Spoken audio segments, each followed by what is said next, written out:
No penúltimo episódio, observamos o frustrante relatório final da CPI do Ibade-Pez, que não incriminou ninguém e não conseguiu identificar seus contribuintes. O destino de acusados e acusadores foram diametralmente opostos após o golpe civil-militar de 64.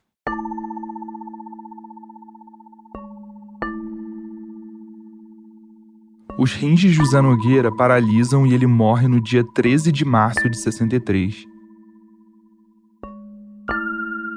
De acordo com o jornal Última Hora, do dia 20 de julho de 63, um policial do 3º DP estranhou o fato da causa-mortes de José Nogueira ser atribuída como secreta pelo Hospital Central da Marinha. Nenhum hospital ou polícia do mundo pode vetar ao conhecimento público o motivo de alguém ter morrido. Com a palavra, a Mazé, irmã do José Nogueira. Tava cheio? Cheio, muita gente. Isso aparece no jornal o registro da missa de sétimo dia. 64, eu acho. O enterro dele foi a coisa mais linda do mundo. O enterro do meu irmão. Foi no São Francisco Xavier, né? No Caju. Era aqueles soldados, aqueles cadetes, tudo fardado de gala. Ele teve honras militares no enterro? Teve. Quem fala nesse trecho é a filha da Mazé, a Ana. O comandante da Marinha dizia assim: faço por este homem o que precisar, não meça dinheiro.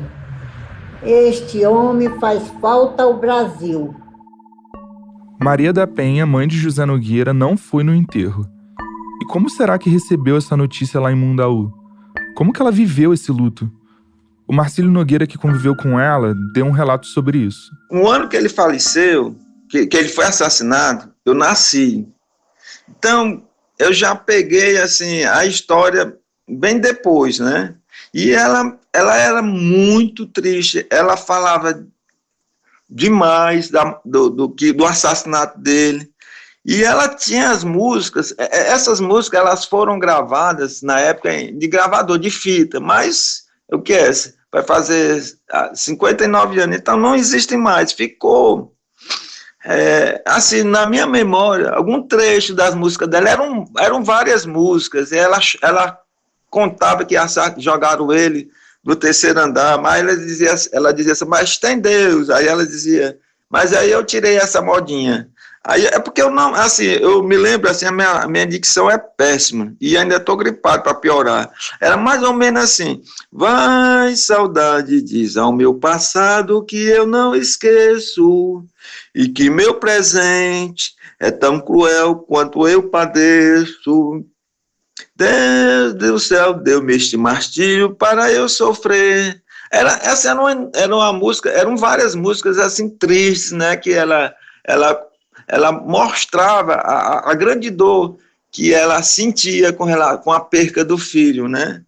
Era muito triste, ela falava demais, ela já doente. Eu tinha na época, na faixa de 10 anos, e aquilo ali eu acho não, com certeza, ela morreu pensando em toda essa tragédia que aconteceu com o filho dela, né? Mas só para esclarecer, ela acreditava que tinha sido um acidente? Não, ela dizia na música, ela dava um depoimento, dizia que ele tinha sido assassinado e que tinham jogado ele ela dizia 3º andar.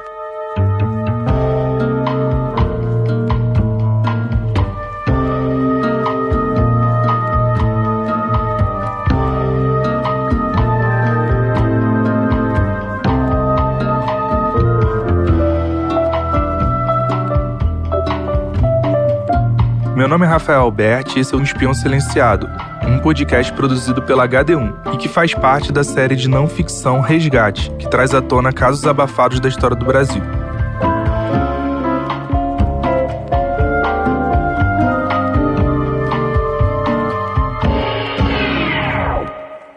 Episódio 8. Um mistério e suas hipóteses. Nesse episódio, entraremos mais a fundo em temas sensíveis e isso pode provocar alguns gatilhos. Avalie se essa escuta detalhada te causará algum desconforto. Nesse episódio final, eu darei minha versão sobre o que eu acredito que aconteceu naquela madrugada do dia 3 de março de 63 e ao longo dos 10 dias que José Nogueira ficou internado no Hospital Central da Marinha.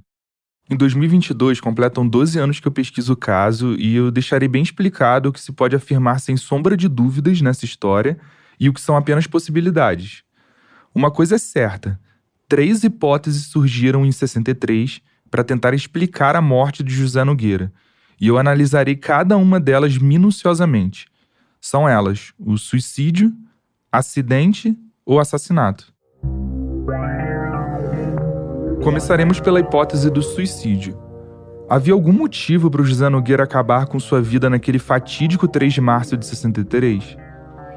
As pessoas mais próximas de José Nogueira na época desconheciam qualquer tipo de depressão ou infelicidade extrema que ele poderia estar passando naquele momento. Nem testemunhas vivas daquele período relataram algo que poderia acarretar um suicídio. Inclusive, o depoimento mais comum que familiares deram em 63 era que o José Nogueira nunca tinha ganho tanto dinheiro na vida. Estava feliz porque tinha acabado de alugar um apartamento em Copacabana e se mudaria em breve da Cinelândia, bairro que considerava inseguro. Quem relembra sua condição financeira é a sua irmã, Mazé. E ganhava bem, né, mãe? E não era bom. Ganhava. Ele, se tinha uma reunião, ele só usava terno. Ele entrava na loja, comprava a roupa, pegava aquela roupa, embrulhava e deixava para lá e ia para a reunião com o terno novo. Ganhava bem e gastava melhor ainda. Ganhava bem. Jovem, né? Sim. Uma vez na sua casa também, convidou umas pessoas para ir na sua casa, não foi? Uma vez na sua casa, convidou umas pessoas para ir na sua casa. Aí a senhora ficou preocupada porque não tinha geladeira, não foi? Foi. Porque na época era muito difícil ter geladeira. Aí ele falou, não se preocupe, foi aí, roubou a geladeira e botou. Eu quero receber meus amigos. Então era uma mão muito aberta. E agora o Marcílio fala sobre a visão do seu pai sobre o estado emocional de José Nogueira na época. Cara bem de vida, cara que amava viver, o meu pai teve convivência com ele e tudo, era um cara de bem com a vida, cara saudável, musculoso, cara atraente para a época, né? Não tinha motivo de dizer, não, eu vou me assassinar, não, motivo nenhum, né? Mas ok, você pode argumentar que existem muitas pessoas em depressão profunda que aparentemente no convívio social demonstram normalidade e em alguns casos até parecem estar felizes com o dia a dia. Porém, os acontecimentos da véspera da queda me fazem desacreditar dessa versão. Se o José Nogueira quisesse se suicidar, não seria muito improvável que ele fizesse questão de ir a uma festa de casamento com amigos antes de se matar e mesmo sabendo do que ocorreria daqui a alguns minutos, voltasse sereno da festa, rindo e alegre, totalmente tranquilo nesses últimos minutos de vida? Não seria mais provável que ele esperasse o momento em que o Fernando saísse do apartamento para que ninguém pudesse impedir o seu suicídio? Se mesmo assim você ainda não descartou essa possibilidade, presta atenção na afirmação que o Braz Itapaci Magalhães, chefe da Clínica Ortopédica e Traumatológica do Hospital Central da Marinha, disse na manchete do jornal Última Hora, do dia 23 de julho de 63. Abre aspas. Médico da Marinha. A gente estava desacordado quando caiu. Fecha aspas. E emenda. Que José caíra já desacordado e não esboçara qualquer movimento de defesa, instinto que nem os suicidas perdem. Se o suicídio é o ato intencional de provocar a própria morte, como acreditar nessa hipótese se José Nogueira caiu inconsciente da sacada de seu apartamento? O perito da Marinha procura explicar que mesmo a pessoa que pretende acabar com a sua vida, se jogando de algum lugar alto, e que mantém a consciência durante a queda, exibe uma reação de defesa antes do seu corpo se chocar com o solo. Mesmo a pessoa querendo se matar, segundos antes de tocar o chão, ela tenta proteger seu corpo da queda, colocando as mãos para amortecer o impacto, virando o rosto, etc. Ou seja, está descartada a hipótese do suicídio. Vejamos a do acidente.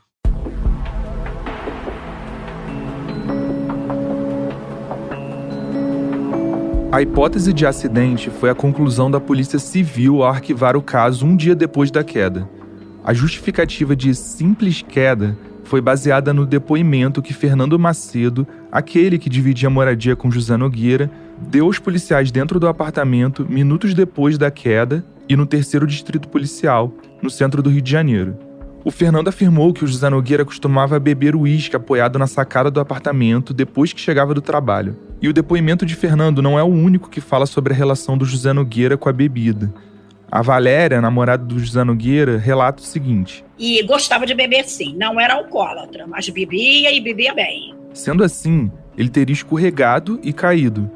Acontece que a própria Polícia Civil admitiu que cometeu erros nessa primeira investigação. E isso muda tudo. O detetive Dadu assumiu para o jornal Última Hora as diversas falhas policiais cometidas nesse caso. Primeiro, não chamaram a perícia para analisarem o local da queda, as marquises do prédio e o apartamento. Segundo, não houve buscas nas imediações para uma possível identificação de suspeitos que estivessem envolvidos com a queda. Terceiro, não houve levantamento dos fatos.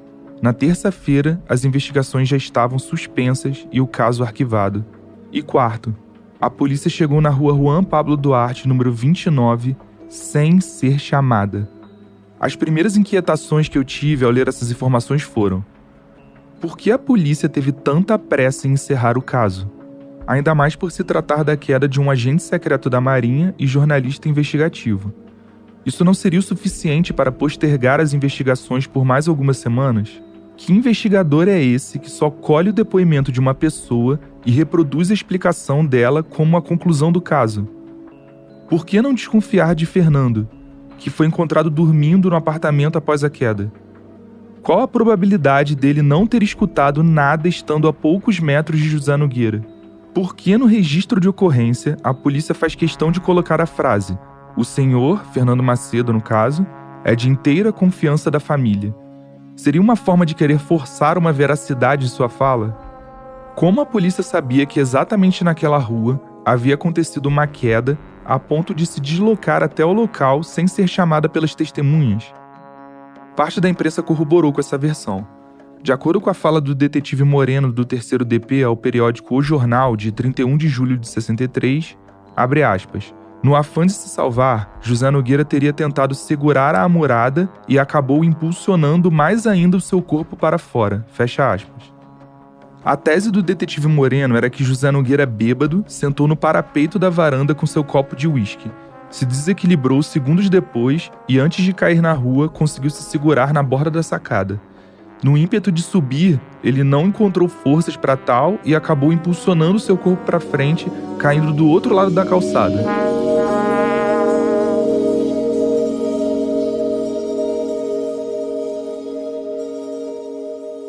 E aí? Convencidos?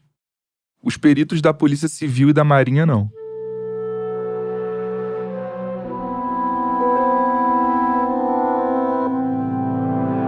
Manuel Savineto, perito da Polícia Civil, e o Braz Itapaci Magalhães, chefe da Clínica Ortopédica e Traumatológica do Hospital Central da Marinha, descartaram as hipóteses de suicídio e acidente através de informações contidas no laudo cadavérico do corpo de José Nogueira, que os dois analisaram. Esses dados foram divulgados no jornal Última Hora entre os dias 20 e 26 de julho de 63. É por causa desses relatos, de 2 especialistas em perícia criminal, aliado a toda a investigação que fiz sobre a carreira profissional de José Nogueira e a conjuntura do pré-64 no Brasil, que me baseio para sugerir ao público que o José Nogueira foi assassinado. E que não teria sido um crime comum. Na minha avaliação, foi um crime político. Comecemos a analisar as informações contidas no laudo cadavérico de José Nogueira, feito pelos peritos da polícia e da Marinha. Primeiramente, sobre a distância da queda. Os jornais da época noticiaram que José Nogueira caiu a 4,10 metros da sacada. Seu corpo passou pela marquise do prédio e por cima de um táxi de marca Hudson, que estava estacionado embaixo do seu apartamento, indo parar na rua próximo ao outro lado da calçada. Ora, se o José Nogueira caiu do outro lado da rua desacordado, como acreditar na hipótese de acidente? Pelo que eu saiba, uma pessoa, quando se desequilibra e cai, chegaria ao chão próximo do prédio em que aconteceu a fatalidade. Para cair a uma longa distância, teria que ser um ato deliberado da pessoa, um suicídio, e já descartamos essa possibilidade. Ou então, que alguém jogou essa pessoa do prédio. Além de especificar a distância e a inconsciência do espião durante a queda, os peritos explicaram em que posição caiu o corpo de José Nogueira. Se uma pessoa escorrega e cai de um lugar alto, chegará ao solo na posição vertical, podendo ter alguma inclinação diagonal. Se ele estava sentado na sacada e se desequilibrou, temos 4 possibilidades. Primeira, cairia de cabeça. Segunda, levemente inclinado, batendo primeiro a cabeça e o tórax. Terceiro, batendo primeiro as pernas. Ou quarto, levemente inclinado, batendo primeiro as pernas e o abdômen. Sempre numa posição vertical, ou praticamente vertical. Mas não foi isso que aconteceu.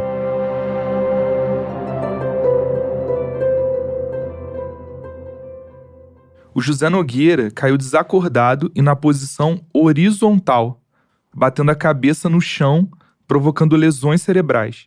De acordo com os especialistas, isso poderia indicar que mais de uma pessoa o segurou em cada braço e o arremessou do 3º andar do prédio onde morava. Sendo assim, cai por terra a versão do periódico Jornal de que antes de cair ele teria se segurado na borda da sacada e impulsionado seu corpo para frente. Uma pessoa alcoolizada dificilmente conseguiria ter tanta força para fazer esse movimento e, considerando a distância de 4,10 metros, ele teria que ter um vigor sobre-humano para se deslocar para tão longe. A respeito da bebida, a Mazé levanta uma outra hipótese. Ele naturalmente botaram alguma coisa na bebida dele, porque ele entrou. Ele não teve reação. Era um homem forte. Ele não teve reação. Abriu a porta do apartamento, eles entraram e fizeram aquela maldade toda com ele. E o corpo de José Nogueira? Poderia ajudar a corroborar a hipótese de homicídio? Vejamos o que diz o perito da Marinha no Última Hora, dia 23 de julho de 63. Abre aspas. O Dr. Braz Itapaci chamou também a atenção do sargento para o fato de que seu irmão apresentava uma queimadura na mão esquerda, na perna e outras escoriações. Esses fatos foram comunicados à polícia em comunicação confidencial pelo Dr. Braz. Fecha aspas. Em entrevista ao mesmo jornal Última Hora, 3 dias antes, o irmão da vítima, Geraldo Magela, dá mais detalhes sobre o estado do corpo do irmão. Abre aspas. O laudo médico do ML registra ferimento causado por queimadura de cigarro na mão esquerda da vítima, uma ferradura no braço direito, que dá a impressão da vítima ter sido agarrada com força, e um ferimento na perna direita, que a queda não pode ter ocasionado, segundo afirma o 1º sargento da Marinha, Geraldo Magela Nogueira. Fecha aspas. E agora a análise do perito da Polícia Civil, Manuel Seve Neto, no jornal Última Hora do dia 26 de julho de 63. Abre aspas. O médico legista Seve Neto constatou diversas fraturas e ferimentos estranhos na cabeça, nas costas e em outras partes do cadáver do jornalista. Mesmo sem conhecer o caso em minúcias, pôde dizer à Última Hora que, pesando a vítima mais de 70 quilos, seria quase impossível projetar-se o corpo à distância que caiu, de 4,10 metros da base do prédio, em simples queda natural. O doutor Seve Neto considerou provável que o jornalista tivesse sido atirado do 3º andar por mais de uma pessoa. Fecha aspas. O Última Hora do dia 22 de julho de 63 traz outra novidade sobre o caso relacionado ao assunto. Abre aspas. Última Hora apurou que José Nogueira, antes de ser atirado do 3º andar do prédio 29 da rua Juan Pablo Duarte, indo cair a uma distância que exclui a hipótese do suicídio, fora torturado pelo chamado pau científico, ou seja, espancamento com objeto contundente sobre o abdômen e partes genitais que pode até levar à morte sem deixar marcas. Por último, confira esse trecho da entrevista de Valéria Hermes, namorada de José Nogueira, em 63, sobre o que ela viu no corpo de José Nogueira naquele momento. E no velório, que eu fiquei ao lado dele o tempo todo, as mãos dele e o rosto dele estavam marcados com queimadura de cigarro. Estava aquela bolinha queimada, tudo queimado no rosto e muito mais nas mãos. Então, eu acho que só aí já a hipótese de acidente cai por terra, né?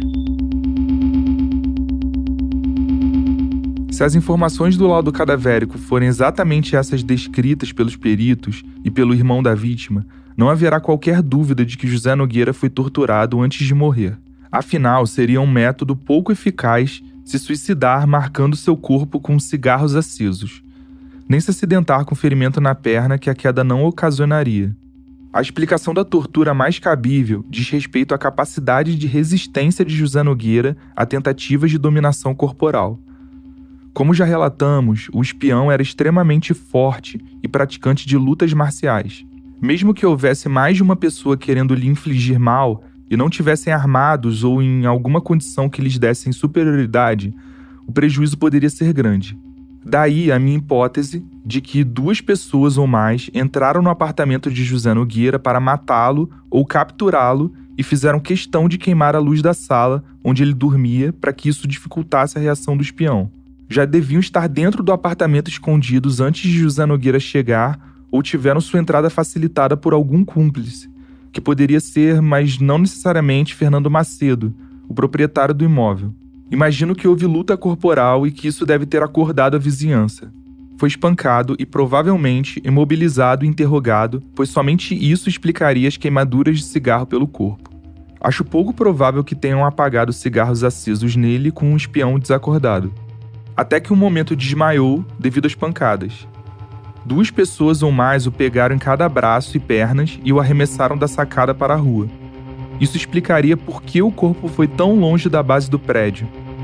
O José Nogueira cai na posição horizontal e bate com a cabeça no chão, já em estado de coma.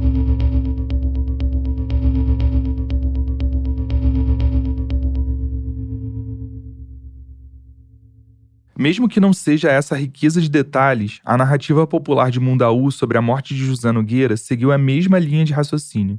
A história que chegou aos ouvidos de Petito Malaquias, amigo de infância de José Nogueira, foi a seguinte. Diz que ele mandou 2 homens fortes pegar ele e matar de pau. Mas se a pancada que sofreu na cabeça não foi o motivo da morte de José Nogueira, por que a certidão de óbito coloca sua causa-morte como fratura do crânio, contusão cerebral e hemorragia subdural e ventricular? Todos esses termos relacionados a lesões cerebrais. Como perceberam no prólogo desse último episódio, contei para vocês que o José Nogueira morreu de paralisação dos rins. Todas as pancadas que levou na região do abdômen e testículos ocasionaram uma hemorragia interna que preocupou os médicos e por isso fizeram a calafetação geral por gelo. Mesmo com sangramentos diminuindo devido ao procedimento, seus rins estavam bastante comprometidos e ele acabou não suportando. Por que isso não aparece na certidão de óbito? Afirmar em documento oficial que José Nogueira morreu de paralisação dos rins seria admitir que ele foi torturado e que o caso tratou-se de um assassinato e não de um acidente. Colocar como causa-mortes termos referentes a lesões cerebrais fortalece a ideia da morte acidental, criando uma narrativa que, por ter caído sem querer e batido a cabeça, acabou comprometendo seu estado neurológico, levando a seu falecimento. E quem teria interesse em omitir essa informação? A médica Vanessa Pádua dá uma dica sobre o que poderia ter acontecido no registro da causa-morte de José Nogueira. Também acho importante dizer que os médicos preenchem a declaração de óbito. Essa declaração de óbito ela é gerada em 3 vias. E a família vai pegar uma dessas vias e vai entregar para o cartório. Então, se o médico fez certinho a parte dele e depois o cartório, sob o comando de alguém, fez algo diferente, foge, né, a nossa alçada. Então, talvez a declaração de óbito do José Nogueira tenha saído certa, mas a certidão pode ter tido alguma interferência ali por uma força maior, assim dizer. Olha, gente, eu confesso que não vou saber. Mas, a rigor, nós temos que preencher, sim. Não dá para saber exatamente o que ocorreu com essa papelada, mas uma coisa que ficou evidente foi como a Polícia Civil comprometeu as investigações desse caso. Porque seria ingenuidade demais acreditar que todos esses erros e omissões foram feitos por descuidos ou mau preparo dos policiais. As falhas no dia da queda, a omissão das informações prestadas pelo perito da Marinha sobre os sinais de tortura existentes no corpo, a chegada da polícia no local do crime sem ser chamada. Quer outra evidência de que a morte de José Nogueira não se tratou de um acidente e que teve algum envolvimento policial? Voltemos à CPI do IBAD Peixe, mais especificamente no dia 25 de julho de 63. O ex-tesoureiro da DEP, Elcio França, foi convocado para prestar depoimento que poderia comprometer esse órgão subordinado ao IBAD. Quando chegou no Congresso Nacional, foi abordado por repórteres e declarou, abre aspas, Não quero morrer como José Nogueira. Minha família está em perigo. 3 homens rodearam o edifício onde moro. Um deles foi identificado como policial da Invernada de Olaria. Fecha aspas. Invernada de Olaria foi um batalhão criado pelo governador da Guanabara, Carlos Lacerda, que aceitava policiais de outros batalhões que tinham sido expulsos ou cometidos graves infrações contra os direitos humanos. Continuando a leitura do documento. Abre aspas. Ao deixar o Rio para vir a Brasília, fui seguido até o aeroporto e não tenho dúvidas que também estou sendo vigiado aqui. Fecha aspas. Se o Elcio França alegava estar sendo perseguido e intimidado por policiais, por que ele usou a frase "não quero morrer como José Nogueira" para resumir o que estava passando com ele naquele momento? Seria uma confissão involuntária de Elcio que José Nogueira morreu por falar demais o que sabia sobre o IBAD? Qual seria a relação desse batalhão de polícia com o IBAD e por que estaria tão incomodado com o depoimento do ex-tesoureiro? Vale lembrar que o Elcio França denunciou nesse dia na CPI a compra de programas de rádio e televisão pelas ADEPs regionais, os repasses de milhões de cruzeiros para essas instituições e o vínculo das ADEPs com o IBAD. E aquela história lá da denúncia que o José Nogueira fez contra o Joaquim Metralha e estava no acervo do João Goulart? Como que eu explicaria isso? Bom, eu não consigo confirmar, mas uma possibilidade seria que o José Nogueira trabalhasse para o João Goulart como um infiltrado para que ele desarticulasse organizações anticomunistas por dentro. Afinal, só alguém que se passasse por um deles e ganhasse a confiança desses grupos de extrema-direita poderia ter acesso à grande quantidade de documentos que foi divulgada para parlamentares e para a imprensa. Diante de tudo isso que foi apresentado, é muito provável que alguém influente tivesse interesse que a morte de José Nogueira parecesse um acidente. Abordaremos em seguida as pessoas prejudicadas por José Nogueira, de acordo com a imprensa da época.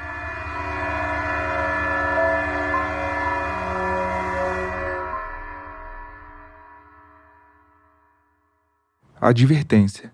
Toda e qualquer reflexão aqui apresentada não constitui acusação formal, mas sim apontamentos de personagens que, em maior ou menor medida, foram citados por matérias na imprensa da época como tendo sido prejudicados por ações de José Nogueira. Analisando as ameaças que José Nogueira recebeu ao longo da vida, acredito bastante na hipótese de crime político e da existência de mandante ou mandantes e executores. Todas as intimidações que sofreu foram resultados de denúncias que prejudicaram algum grupo anticomunista, seja acusando a Ku Klux Klan Fluminense ou um pilar da Cruzada Brasileira Anticomunista. Essas ameaças nunca foram por motivos pessoais e a família nunca informou algo que desse a entender que sua morte fosse descolada das descobertas que fez no campo da política nos anos 50 e 60. Sendo assim, uma figura que se mostrou muito incomodada com os furos de reportagem de José Nogueira foi Joaquim Metralha. Assim como qualquer outro citado nessa parte do podcast, não é possível afirmar com exatidão que ele teve algum envolvimento nessa morte.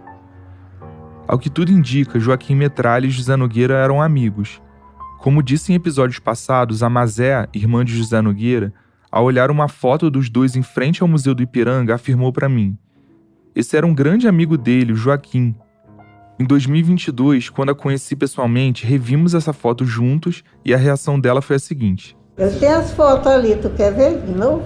Quero ver. A gente pode... Pode, na luz, você pega lá, tá na caixinha.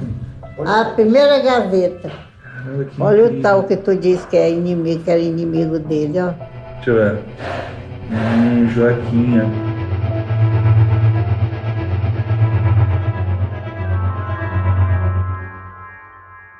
O fato de José Nogueira ser o redator-chefe do jornal de uma organização anticomunista fundada por Joaquim Metralha fortalece essa afirmação. Ninguém contrata um inimigo para uma função tão importante no principal meio de comunicação da sua instituição. Além disso, os dois trabalhavam para o Serviço Secreto da Marinha. É bem provável que o Joaquim Metralha tenha apresentado José Nogueira para os figurões e grupos anticomunistas da época. Se tratando de alguém tão próximo, é possível imaginar o tamanho da frustração de Joaquim quando o ex-amigo denuncia suas fake news no próprio jornal da Cruzada Brasileira Anticomunista. E mais ainda, quando divulga para o país a existência de outra organização anticomunista dele, inspirada na Ku Klux Klan, e coloca fotos da carteirinha do grupo com sua assinatura. A fúria foi tão grande que o Joaquim invadiu as redações do Diário da Noite no dia seguinte para ameaçar o José Nogueira. Porém, uma tese que enfraquece a sua participação na morte de José Nogueira é a possibilidade dele ter sido um laranja, um bode expiatório, ou seja, uma pessoa colocada para levar a culpa de algo que não fez para encobrir a participação de outro ou outros indivíduos. Eu digo isso baseado naquele documento que eu achei no Arquivo Nacional, em que o Joaquim Metralha se defendia da acusação do Serviço Nacional de Informações, o SNI, de usar o principal órgão de inteligência do Brasil para fins particulares. Ele escreve todas as suas contribuições para, nas palavras dele, a Revolução de 64 e comenta a morte de José Nogueira. Abre aspas. Morte de um espião comunista infiltrado na Marinha, lá era eu indiciado como responsável ou participante. Enfim, tudo era eu. E com isso despistava todos os espiões do governo Jango, fazendo com que os serviços de informações ficassem tontos, intoxicando os canais de informações. Eu e os outros amigos agentes secretos. Em 22 de julho de 63, Joaquim Metralha era acusado de vários crimes de morte, inclusive de José Nogueira Leal, um espião de Eloy Dutra na Guanabara que se atirou de um edifício da Cinelândia. Fecha aspas. De acordo com a fala de Joaquim, a culpa de vários atentados e mortes no estado da Guanabara eram atribuídas a ele de propósito para despistar os serviços de inteligência do presidente Jango e dificultar a chegada deles nos reais responsáveis sobre esses atos. Particularmente, acredito que ele possa estar falando a verdade sim, mas não em todos os casos, já que esse relatório era uma maneira de persuadir o Serviço Nacional de Informações dos seus feitos. Joaquim sabia perfeitamente quais acontecimentos atribuir a ele mesmo e quais deveria omitir. Outra possibilidade é que integrantes do MAC, o movimento anticomunista, possam ter matado José Nogueira, e os argumentos são consideráveis. De acordo com a Última Hora do dia 20 de julho de 63, um sujeito chamado Maurício Gazzi, que era um comissário de menores, ameaçou Fabiano Villanova Machado nos corredores da Assembleia Legislativa do Rio de Janeiro, pouco depois da queda de José Nogueira. Lembra do Fabiano, aquele que espalhou nos jornais que o José Nogueira tinha recebido alta do hospital? Pois é, o Maurício intimidou o Fabiano dizendo: "O MAC já suicidou um, agora falta o que deu a notícia."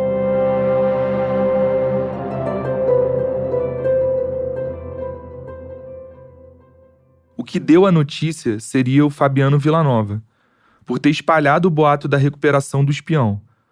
Como o sargento Geraldo Magela tinha recebido autorização do Serviço Secreto da Marinha para participar das investigações da morte do seu irmão, resolveu fazer uma visita para o Maurício Gazzi.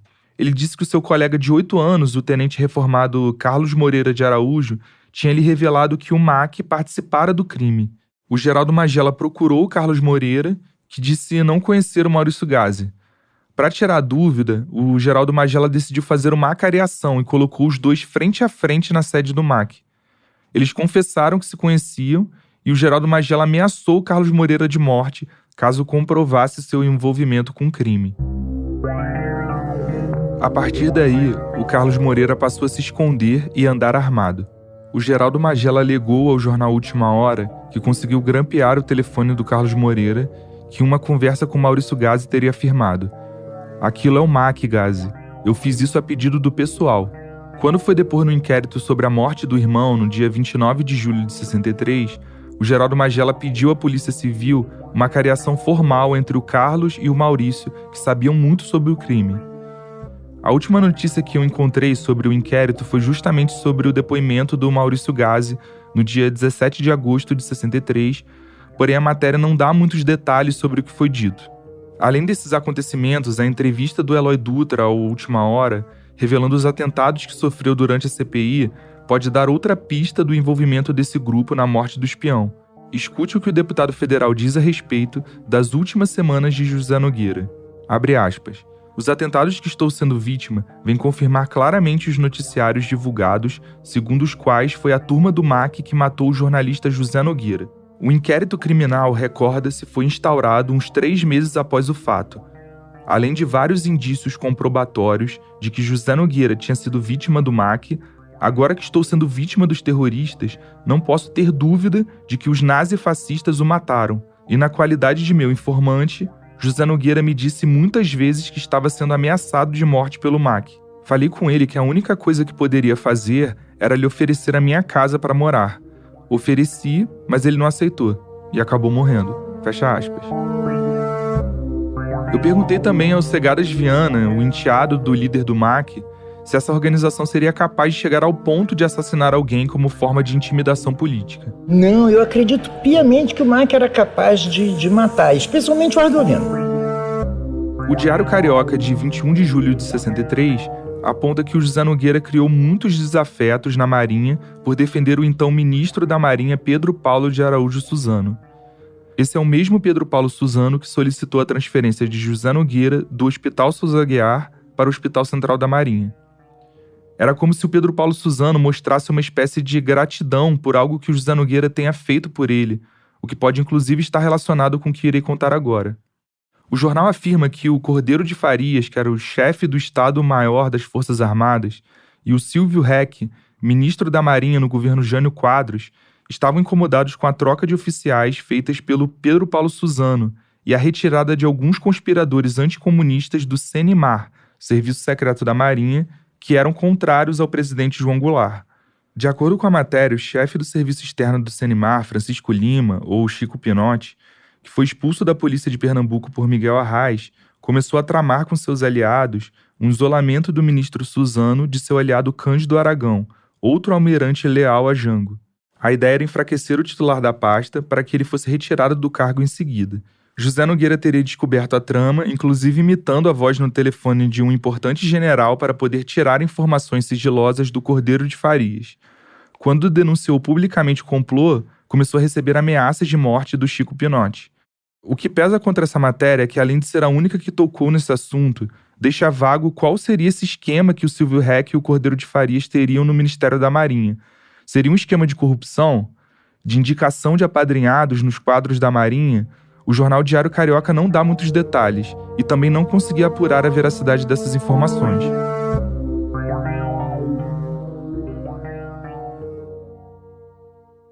Por último, encontrei uma matéria do jornalista Severino Moura Carneiro no jornal Última Hora, do dia 8 de agosto de 63, colocando o ex-governador da Guanabara, Carlos Lacerda, nessa história.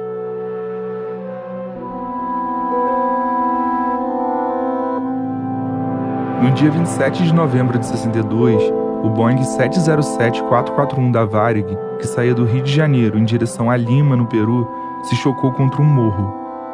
Fui pessoalmente em 2017 no CENIPA, que é o Centro de Investigações e Prevenção de Acidentes Aeronáuticos, que me forneceu toda a documentação e pude confirmar que se tratou mesmo de um acidente, sem abrir margem para possíveis teorias da conspiração. Nesse voo estavam presentes funcionários do governo cubano de Fidel Castro, que vieram a óbito. De acordo com Severino, policiais da Guanabara foram deslocados até os destroços do avião, pegaram alguns documentos que esses cubanos levavam em pastas e forjaram um falso acordo entre o Jango e o Fidel Castro. O Lacerda estaria pronto para fazer um discurso em tons de ultimato na TV, exigindo a renúncia do João Goulart e contaria com o apoio de alguns militares. Segundo a reportagem, o José Nogueira se antecipou ao governador e denunciou a farsa para políticos e imprensa.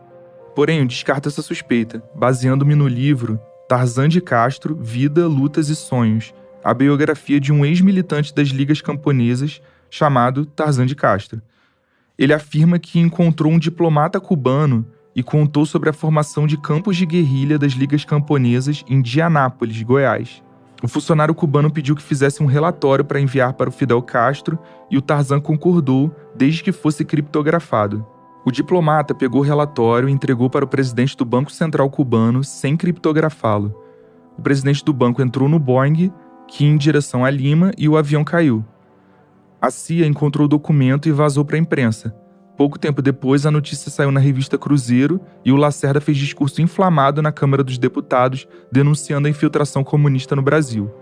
Ou seja, os documentos não foram forjados. Eles realmente estavam sendo endereçados das Ligas Camponesas para Cuba e foram interceptados. É notório todo o envolvimento do Carlos Lacerda com a implantação do golpe de 64. Porém, nesse episódio específico, eu não acredito que houve envolvimento. Se analisarmos todos esses personagens de forma mais ampla, será curioso observar como a maioria tinha uma relação no mínimo indireta um com o outro, ou com a organização que pertencia.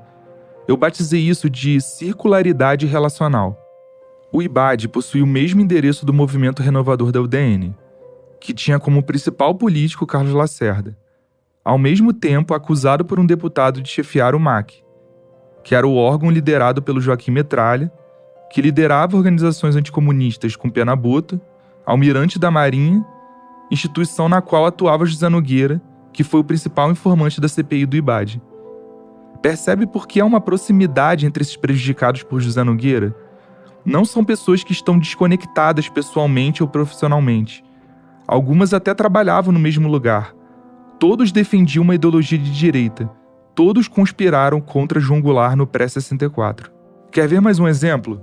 Me provoca estranheza o fato do ex-governador da Guanabara, Carlos Lacerda, diplomar o militar romeno Eduard Hessel, acusado de financiar a Ordem Suprema dos Mantos Negros com o título de carioca honorário, 3 dias depois da queda do José Nogueira de seu apartamento. Isso prova alguma coisa? Não, mas confirma essa ideia de circularidade relacional que me refiro. Vimos como o IBAD, no fundo, não se resumia a uma única organização, e sim um complexo de organizações voltadas para o combate ao comunismo. E chama a atenção como os suspeitos que elenquei aqui, direta ou indiretamente, tinham relações com o IBAD. É ingênuo demais achar que isso se tratou de uma mera coincidência.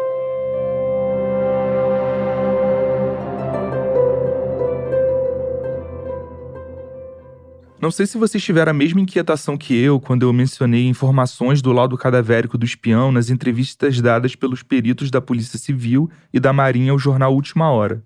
Ler aquelas entrevistas despertou em mim uma curiosidade. Por que não ter acesso na íntegra ao laudo cadavérico do José Nogueira? Afinal, se eu conseguir o documento e constatar nele que a causa de sua morte foi paralisação dos rins, diferente do que consta na certidão de óbito, será a prova definitiva que esse caso tratou-se de um assassinato. E eu fui atrás disso.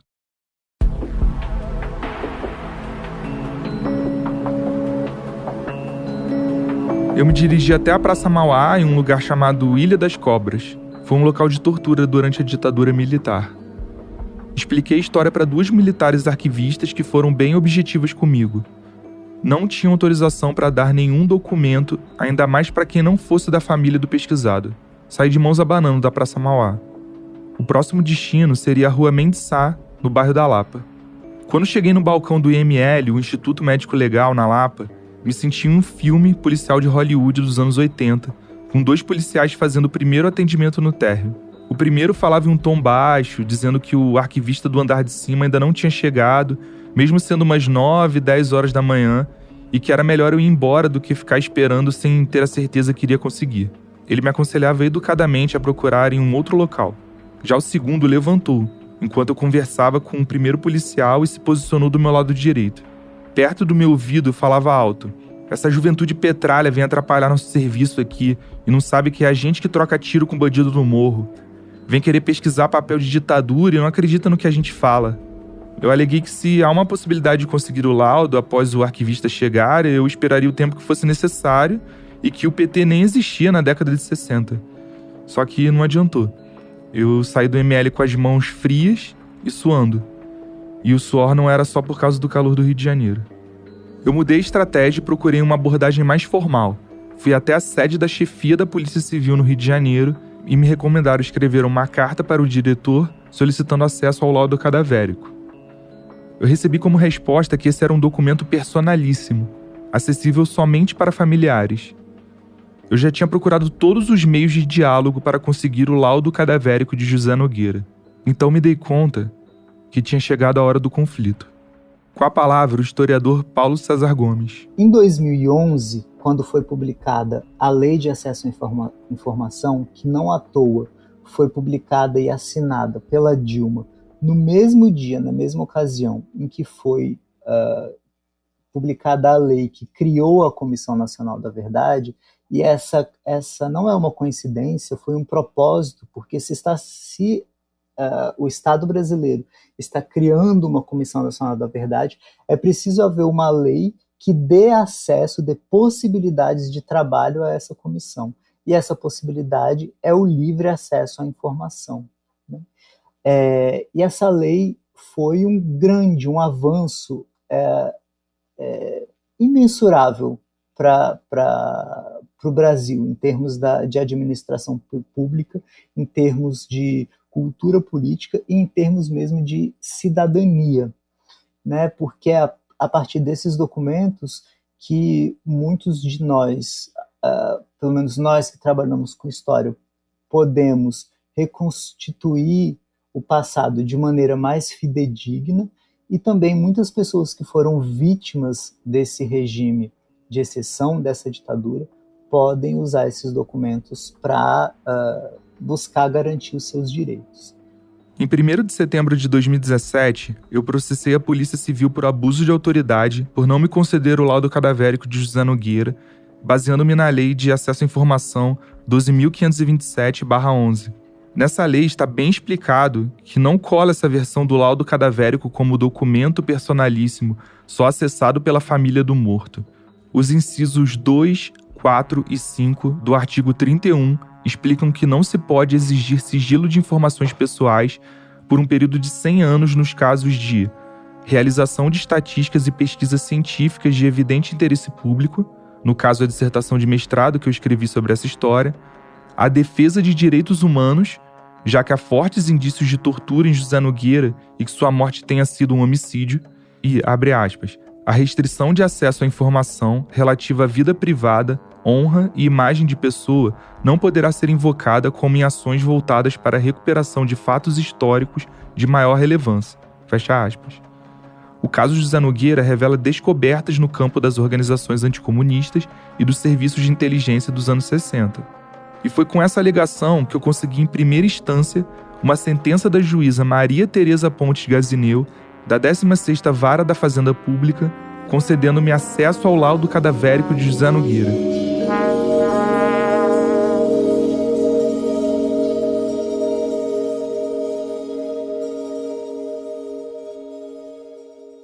A Polícia Civil alegou que não possuía microfilmes anteriores a 1966 e que estes estariam no ML de Brasília por conta da mudança da capital federal naquele período. Fui pessoalmente ao Tribunal de Justiça do Rio de Janeiro acompanhar a decisão do mandado de segurança em segunda instância. Eu lembro exatamente dos desembargadores reunidos de toga, mais ou menos uns 3 de cada lado virados de frente para o outro. Quando chegou no meu caso, um deles disse para a plateia: "Quem pediu esse caso?" Quase soando como um: "Você sabe onde é que está se metendo?" Eu me mantive em pé, tenso, ansioso pela sentença final e decidiram por unanimidade me dar acesso ao laudo cadavérico. Eu fiquei muito feliz, mais ainda por não caber mais recurso da polícia. Estava muito perto de eu conseguir ter em mãos o laudo cadavérico. Faltava muito pouco.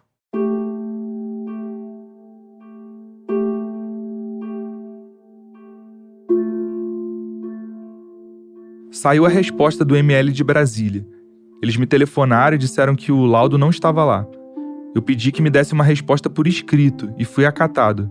Eu e meu advogado anexamos a alegação da Polícia Civil do Rio de Janeiro, que só tinha microfilmes de 66 para frente em seus arquivos e que o documento estaria em Brasília. Também a resposta por escrito do ML de Brasília dizendo não conter o laudo cadavérico e o registro de ocorrência do caso, lembram dele? Aquele que eu citei no final do primeiro episódio. Esse documento é datado de 63 e eu consegui na seção de microfilmagem da polícia no Jacarezinho, zona norte do Rio. Juntando esses 3 documentos, a minha argumentação era a seguinte para a juíza: como era possível o mesmo setor de microfilmagens afirmar que só teria documentos de 66 em diante se eu tinha um documento de 63 dado pela própria polícia? Sendo assim, enviamos esses 3 documentos para a juíza do caso e ela intimou a Polícia Civil a fornecer o laudo cadavérico de José Nogueira em 15 dias. Quando chegou no 14º dia, eu recebi por e-mail a resposta da polícia. Eles me deram razão e perceberam que havia alguns registros anotados à mão que não tinham sido reparados pelos policiais, que tinham sim laudos cadavéricos microfilmados anteriores a 66, mas só tinham do ano de 62. Não preciso explicar o quanto eu fiquei desanimado ao ler aquelas palavras. Eu tinha percorrido todos os caminhos possíveis para obter o documento, desde os mais incisivos até os mais protocolares. A quem mais eu poderia recorrer depois de vencer na justiça? A sensação que dava era que a polícia e as forças armadas estavam acima da lei no Brasil. Estávamos próximos das eleições de 2018. Um novo presidente chegaria ao poder e eu já estava de mudança para Pernambuco. E por mais que isso possa parecer uma derrota, eu não encaro assim. Primeiro porque essa pesquisa foi muito além do que eu achava possível. Extrapolou os muros da universidade e me levou por caminhos surpreendentes. Poder levar essa pesquisa para várias partes do Brasil e transformar a história em vários formatos diferentes são algumas das satisfações que tive com esse trabalho.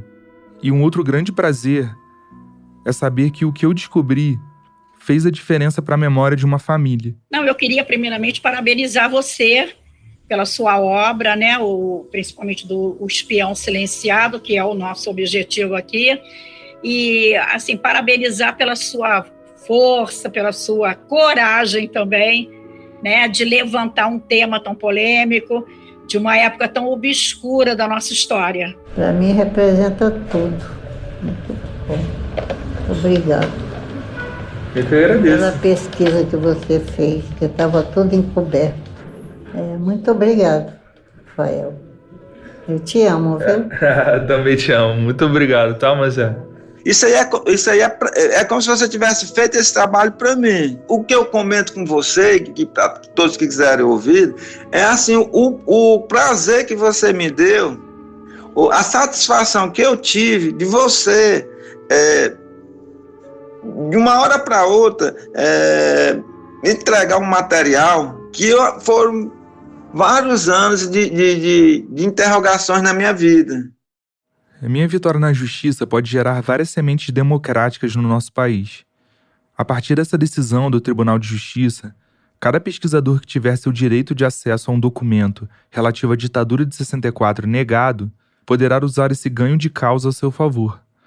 Essa sentença favorável tem um grande peso para que um juiz lhe conceda os documentos desse período que algum policial te disse que você não tem direito.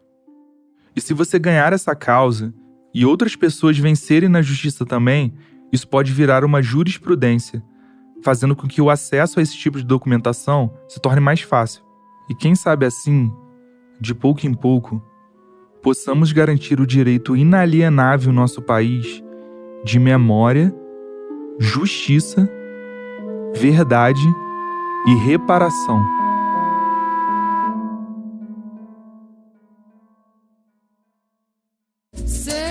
Vou morrer, não sei o dia. Levarei saudade da Maria. Sei que vou morrer, não sei a hora. Meu nome é Rafael Alberti e esse é Um Espião Silenciado, um podcast produzido pela HD1.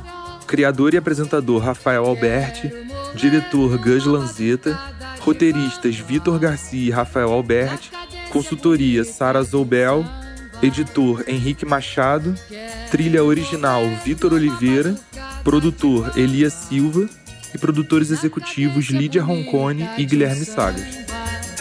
Mas o meu nome ninguém vai jogar na lama, diz o dito popular. Morre o homem, fica a fama. Quero morrer numa batucada de bamba. HD1